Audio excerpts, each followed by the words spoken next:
Hello there guys, so here I am once again to show you another match I've seen on FlyOrDie website again, and this time actually this match was played by me. I was the black pieces, and just a small record. The reason why I've been not recording myself playing anymore is because I think that my play ability is lost, I think I am not up to play chess anymore. I think that I'm losing too many good options I had and making stupid moves, and somehow I'm not letting it go from me, I'm still making the same stupid mistakes over and over again. But anyways, here my opponent, as I said, was white and I was black. He started with e4, e5, bishop to c4, and I said, oh man, do you think that I will fall for it? And then I played the FlyOrDie defense, as always, because sometimes they reply with knight to f3, or to h3. So I do the FlyOrDie defense to get a stronger sense against the scholar's mate threats, because the scholar mate threat can be both with bishop and knight, or queen and knight, or queen and bishop. Anyways, here he played h3. I said, oh well, fine, he played differently. Then I played h6. He played knight to f3. I played bishop to e7, pawn to a3 by my adversary, knight to f6, pawn to d3, castle, knight to c3, knight to h7. Here I play knight to h7 to make the sacrifice of bishop, in any case he mentioned to do that, a little less effective. Not that sacrificing the dark square's bishop here wouldn't be effective at all, at a certain time at least, but this move here, knight to h7, makes it a little less effective, Anyways, he played bishop to b3. I play pawn to c6 to avoid the knight from c3 to going any further. Bishop to d2, king to h8 to get out of this nasty diagonal that was pinning my pawn. Pawn to g4, and here, as I noticed, he would of course advance the pawn to g5 to break defense a little. I instantly play knight to g5. And this move, besides making the bishop sacrifice less effective, it also makes the pawn advances less effective as well. That's why I played that move earlier. So I play knight to g5 so that he couldn't go with the pawn any further, and here he takes the knight, and that's fine for me because, for example, now I took back with the pawn, and if bishop takes pawn, then simply bishop takes bishop again. The advance of this pawn is double protected by my bishop and the queen. And also, if he plays something like h4 now, it's not effective anymore because I simply capture the pawn and my pawn structure is back to normal and he can't do anything because of the double protection, as I said. And what else, the other detail here? Oh, if he did something like bishop takes pawn, then bishop takes bishop, then pawn to h4, then I take the pawn again, and whatever he played, I would instantly play my king back to g8 so that my bishop wasn't pinned yet. Anymore, He played queen to f3, and here I felt obliged to play bishop to e6 because he was double attacking my pawn on f7 with his queen and his bishop. He played bishop to a2, and here I pondered a while, but I decided that it would be better to take this bishop because he was acting pretty strongly. So let's just exchange the bishops already, and that's it. I took the bishop and he took back with the knight. I play knight to a6. This knight to a6 move has no purpose at all. The only purpose here is connecting the queen and the rooks so that I can handle more attacks. That was the only purpose, not to advance him at all. But even so, I found some interesting spots for this knight later on. He played knight to c3, and here I feel like I shouldn't be moving any other piece but my knight. So I moved my knight to c7. Now pawn to h4, as I said before, double protected. I took it instantly. Queen to f5, and here the queen to f5 has two intentions. At least in my opinion, it can only have two intentions. The first one I kind of forgot actually, but the main intention here is playing queen to h5, gaining this pawn to h5 to check. Sorry, he actually doesn't win the pawn at all. I didn't want to, but it would be good. I don't know. I didn't want him to play queen to h5 because he had the chance, so I played pawn to g6. Of course, already noticing how perfectly protective this move here is, because queen can't go to f6, of course, neither to to g5, I mean, neither to h5, of course, neither to f4 because of the pawn. So basically the queen has to retreat to f3 again, which he did. And I then played knight to e6 because seeing my knight on c7, I finally saw the great spot I could have with the knight on d4. That's why I played knight to e6. And basically because I didn't have any other thing to do, of course. He then played queen to g3 for two reasons: to avoid the attack on his queen, with the knight going to d4, and also because this pawn is pinned because of my king. But I then play knight to d4 either way, just to get control of this square. He decided to finally do the castle to the long side. Of course, it wouldn't make sense for him to make the short side castle. I then play pawn to g5 just to reinforce the defense into this pawn. And because I see a pretty bad variant as well. The pretty bad variant would be pawn to g5.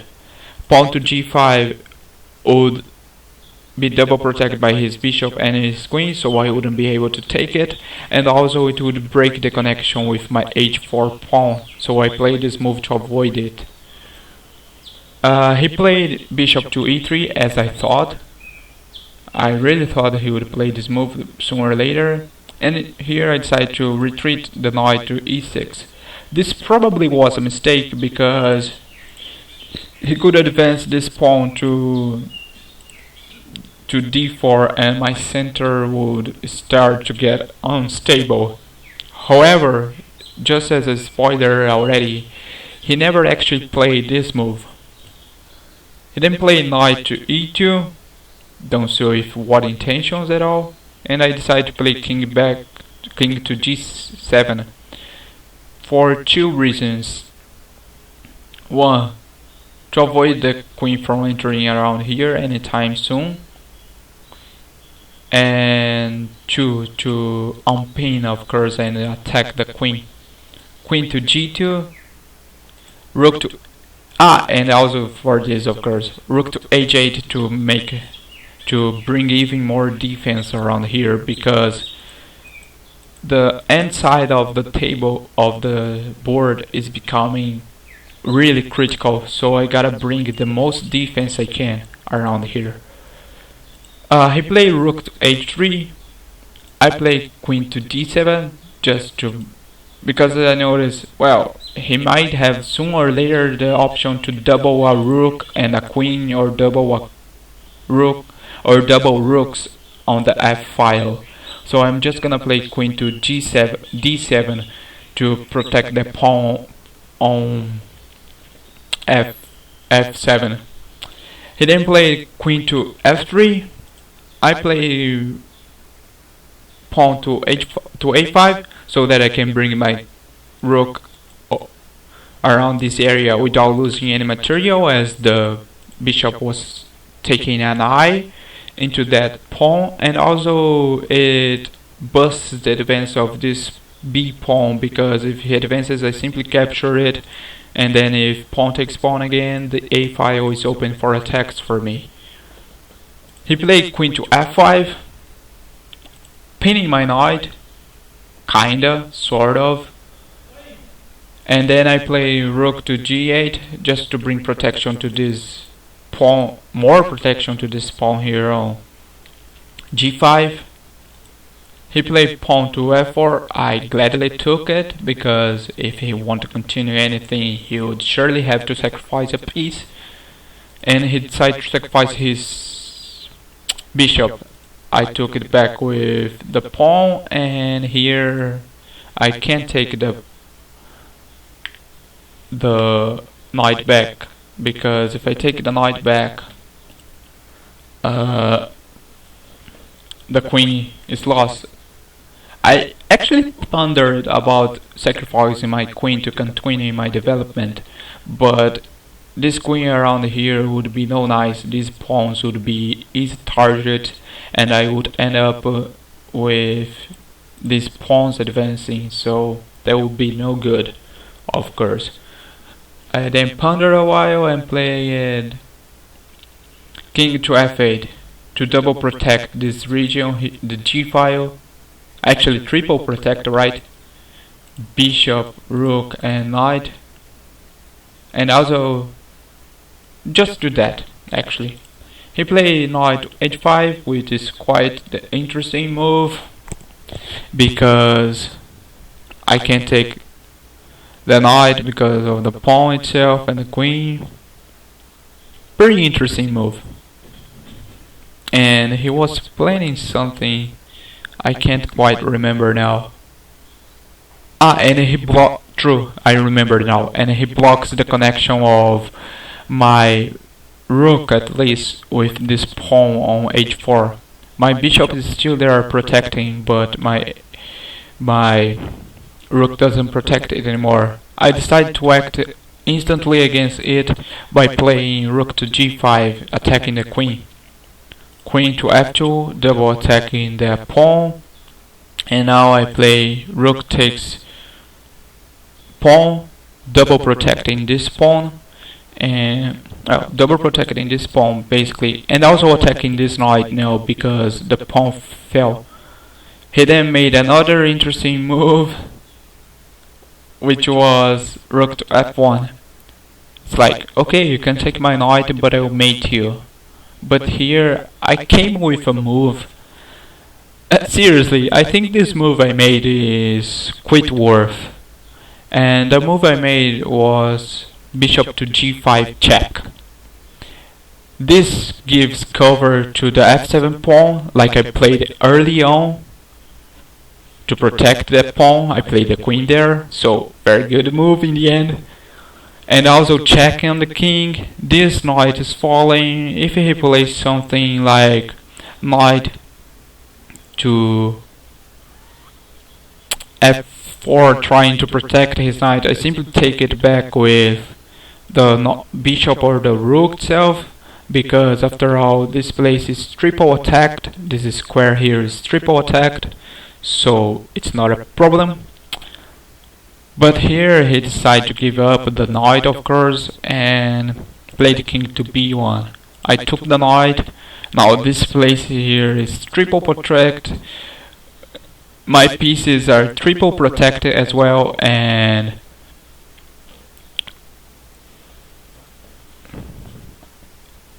triple attacking around here. And here he tried to put some fight yet with queen to f3. And queen to f3 is like he's attacking my g4 rook, and he's attacking my g4 rook, and if I try to move this rook to f4 for example, lose the rook on h5. But here I came with another move that's quite worth, and he finally tilted. He finally tilted because I simply found all the good moves against his attack. I played knight to d4, attacking his queen, protecting the rook with the queen here, and he has to move his queen in a way that is not capturing this rook, because or else the queen is lost. And here, seriously, I would quit. If I were someone in the white's position and this happened here, I would quit. But he finally tilted with queen to f5, forgetting that my knight is here. But I did not forget this. I did not forget this. And here the intention was queen exchange, of course. But my knight is here, so I capture it instantly. He captured back with the rook.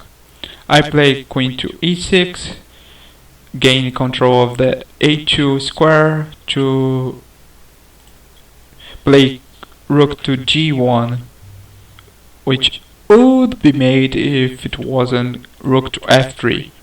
But I didn't notice it at the moment because I was so ahead, so excited with such a great game by me that I simply played rook to g1 thinking it was checkmate, and then I noticed the position here of the rooks. He has to play rook back to f1, and here I could have not captured, but I decided, dude, this game is won already, so let's just capture this rook to annihilate any chance of comeback. I then capture the rook of check, he captured the rook back with capture the rook back. Now he's only a rook up and some pawns, so his position is basically useless now, and I had to play pawn to h3 to advance this pawn to promotion.